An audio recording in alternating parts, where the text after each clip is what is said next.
सभी दर्शकों को नमस्कार। मैं वीरेंद्र शर्मा और आप देख रहे हो नरवाना की न्यूज। फिलहाल जननायक सेवा दल की टीम ने बहुत ही अच्छा काम हर बार की तरह इस बार भी किया है। जानते हैं वो क्या काम है। सर बहुत बहुत स्वागत है नरवाना की न्यूज में। पहले तो सबसे पहले तो मैं जो अपने नरवाना के दर्शक हैं उन सभी को राम राम और नमस्कार भाई। और हमारे जननायक सेवा दल लगातार 14 वर्षों से यहाँ वस्त्रदान महाअभियान की शुरुआत कर रखी है।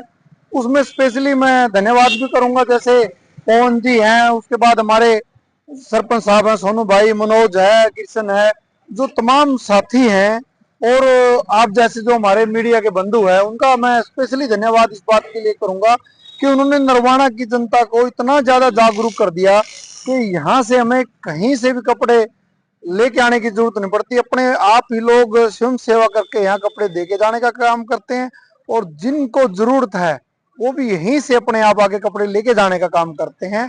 यहाँ तो हमारा जो जननायक सेवा दल का कैंप है, ना यहाँ खाता है, ना यहाँ बही है, ना गुल्लक है, ना कोई लेने का हिसाब, ना कोई देने का। ये टोटल परमपिता परमात्मा का ही काम है, और हमारे लिए तो बड़े सौभाग्य की बात है कि ऊपर वाले ने हमको इस काम के लिए चुना है। सर जननायक सेवा दल कितने सालों से इस मुहिम को चला रही है।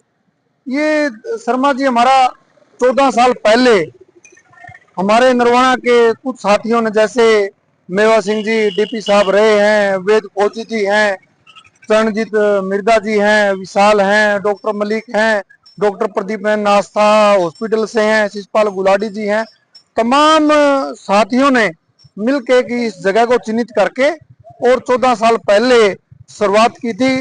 और हमारे स्पेशली मैं धन्यवाद तो जैसे अब हमारे सेक्रेटरी साहब दलबीर मोर जी इस्मालपुर वाले, उनका करूंगा, क्योंकि उन्होंने यहाँ तो हमने कैंप लगाना और शाम ने यहाँ अंदर रख के जाना है, उन्होंने जगह उपलब्ध करवाई थी। तो 14 साल पहले हमने इसको शुरुआत करने का काम किया था। सर अभी क्या माहौल आपको दिख रहा है, जिस तरह से छोटे छोटे बच्चे हैं गरीब परिवार से यहाँ वस्त्र लेने के लिए आते हैं, वो कितना महसूस करते हैं अपने आप को। मैं तो शर्मा जी ये की कहूंगा कि जब हम जानने वाले को कुछ देते हैं या लेते हैं, उसके अंदर हमारा कहीं ना कहीं स्वार्थ होता है।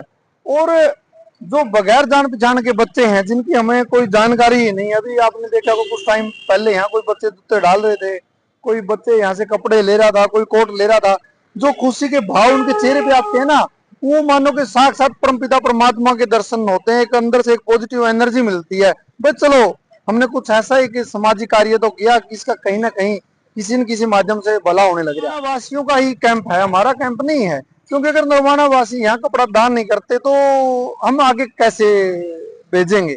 जब वो नरवाना वासी दान करते हैं तभी तो हमें कपड़ा उपलब्ध होता है, और तभी ये भट्टे वाले साथी और साथी तभी तो लेके जाते हैं। तो नरवाना वाली जनता का स्पेशली उन्हीं का धन्यवाद है। और नरवाना की जनता ने तो एक और बड़ा अच्छा काम कर रखा है हमारे साथ, तो क्योंकि पहले पुस्तकें नहीं आती थी, हमने पिछले साल स्टार्ट किया था, बस पुस्तक और कलेक्ट करने लगे यहाँ, क्योंकि यहाँ पुस्तक बहुत ज्यादा डोनेट करते हैं। जो बच्चे पढ़ाई कर रहे हैं ना, उनको यहाँ पहले कपड़े दान करके चले जाते हैं, जब उनको पता चलता है भाई हाँ हम पुस्तक भी दान कर सकते हैं, तो यह पुस्तक भी दान करने का काम करते हैं। और जो पुस्तक दे के जाते हैं, तो उन पुस्तकों को हम, जो हमारे नरवाना में 41 लाइब्रेरियां हैं, उन पुस्तकों को हम वहां डोनेट करते हैं। क्योंकि आपको पता है, क्योंकि ये मानो कि जैसे कोई सीजीएल का कोर्स है, या कोई नेट का है, या कोई उसके बाद यूपीएससी का, या अन्य कोई कोर्सेज हैं, अगर आप एक कंप्लीट कोर्सेज की पुस्तक लेके आने का काम करोगे भाई साहब, कम से कम 10 से 20-25 हजार रुपए तक सराउंडिंग खर्च चला जाता है। और जब वो ज्यों की त्यों पुस्तकें यहाँ मिल जाती है जिन बच्चों को, ये मानो कि उनका 20 से 25 हजार रुपए बच गए। और कई बार तो ऐसे साथी होते हैं वो खरीद भी नहीं पाते।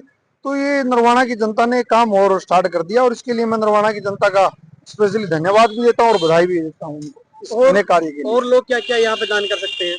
और इसके साथ साथ जैसे आपने पुस्तक दान कर दी, अगर कोई बच्चे का जन्मदिन है, आप खिलौने दान कर सकते हो, अगर जूते दान कर सकते हो, वस्त्रों के साथ साथ जो भी आपके साथ में घर पे लगे ना भाई हाँ किसी और साथी के काम आ सकती है, वो चीजें आप खुशी खुशी दान कर सकते हो।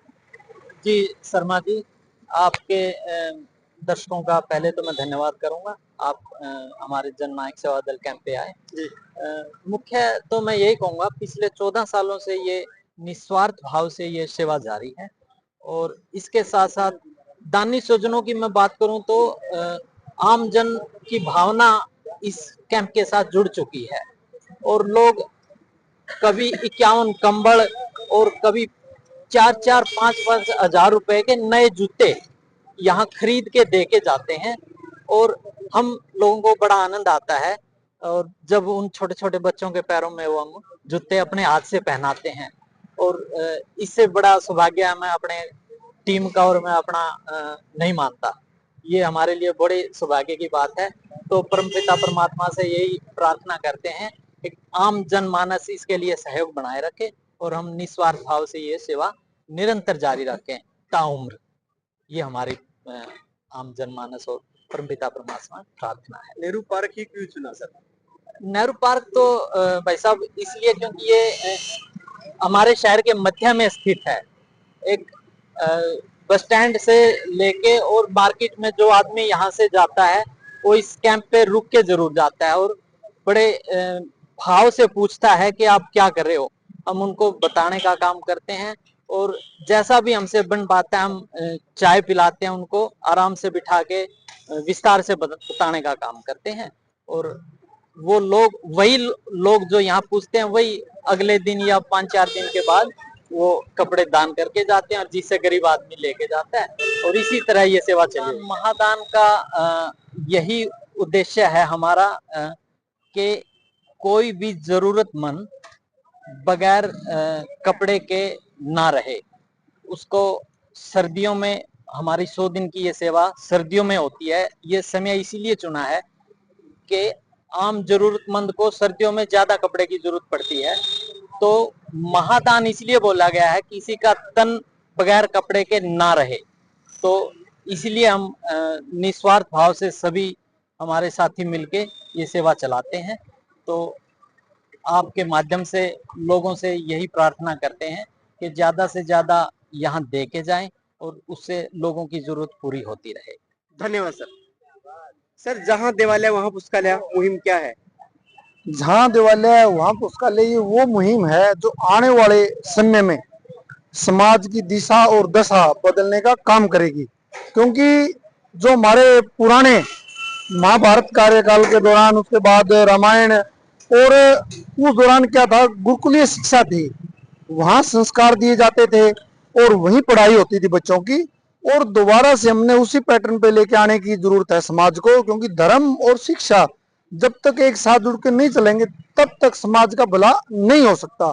तो मैं आपको बताना चाहूंगा, अगर जहाँ देवालय वहाँ पुस्तकालय, राजस्थान के अंदर हमारे सत्यवादी वीर तेजाजी लोक देवता है, वहाँ मंदिर निर्माण कार्य की शुरुआत हुई थी और वहां से इस मुहिम को चलाने का काम किया था। और वहां पहले लाइब्रेरी बनाई, उसके बाद मंदिर निर्माण कार्य चल रहा है। उस मुहिम को ऐसे ही आगे बढ़ाते हुए अगर आप ध्यान दिलवाना चाहूंगा शर्मा जी आपका मैं, जैसे अपने धमतान के अंदर है गुरु रविदास जी मंदिर है, अगर वहां जाओगे, वहां हरियाणा के अंदर भी जहां देवालय वहां पुस्तकालय, मंदिर के अंदर लाइब्रेरी का संचालन हो रहा है। और ऐसे ही लोन के अंदर का आप जाओगे, दादा खेड़ा के साथ चौपाल है, वहां लाइब्रेरी का संचालन हो रहा है। और जहां जहां मंदिर है, और मैं ये कहूंगा भाई अगर छोटा मंदिर है तो छोटी लाइब्रेरी बना लो, अगर बड़ा मंदिर है तो और बड़ी लाइब्रेरी बनाओ, अगर और बड़ा मंदिर है वहां मेडिकल कॉलेज हो, अगर और भव्य मंदिर है वहां तो यूनिवर्सिटी हो। क्योंकि जो पैसा हम अब दान करने लग रहे हैं वो पैसा किसका है? समाज का तो पैसा है। और समाज का पैसा है और समाज के पैसे से लाइब्रेरी, यूनिवर्सिटी, मेडिकल कॉलेज बनेंगे और बच्चे किसके पढ़ेंगे? वो भी समाज के पढ़ेंगे। तो इसलिए जहां देवालय वहां पुस्तकालय, आने वाले समय में इसलिए बोला मैंने, समाज की दिशा और दशा बदलने का काम करेगा। और उसके साथ साथ मैं एक चीज और आपको ध्यान दिलाना चाहूंगा कि बड़ी कटु सत्य है ये, जितने भी अपने आसपास के मंदिर हैं, आसपास ये लगा लो अपना बड़ा मंदिर तो यहाँ माता जी का, बनभोरी माता जी का मंदिर है, वहां हम जो पैसा दान करके आते हैं और उसके बाद सालासर बहुत ज्यादा लोग जाते हैं। सालासर की बात हो, चाहे आप खाटू श्याम की बात हो, चाहे देशनोक की बात हो, चाहे रामदेवरा मंदिर की बात हो, जितना भी हम पैसा वहां दान करके आते हैं वो एक ही परिवार के पास जा रहा है। एक ही परिवार, उसमें से सदस्य चाहे कितने भी हो, यहाँ ना उनका कोई ट्रस्ट है, ना कोई और लंबी चौड़ी बातें, ना ही कोई और वो ऐसा सामाजिक कार्य करते बस जिससे समाज को उद्धार होता हो। मैं उनसे भी आपके माध्यम से एक रिक्वेस्ट करूंगा कि आप लाइब्रेरी बनाओ, यूनिवर्सिटी बनाओ, मेडिकल कॉलेज बनाओ, अरे कुछ तो बनाओ, क्योंकि उन मंदिरों के अंदर ऐसे मंदिर हैं जिसके अंदर 1 करोड़ रुपए डेली एक मंदिर की इनकम है, तो 350-400 करोड़ रुपए आते हैं साल के अंदर। और अगर आप वहां पे जाके देखोगे ऐसा कुछ नहीं बना रखा उन्होंने, शिक्षा के लिए नहीं बना रखा, चिकित्सा के लिए नहीं बना रखा। तो मेरी उनसे भी एक रिक्वेस्ट है कि जो जहां देवालय वहां पुस्तकालय तो मुहिम है वो लागू करने का काम करें, और समाज के लिए शिक्षा के बड़े बड़े मेडिकल कॉलेज बनाने का काम करें, ताकि जो समाज का पैसा है वो समाज के काम आ। जी धन्यवाद सर। बहुत बहुत धन्यवाद जी आपका, आप आए, बहुत बहुत धन्यवाद।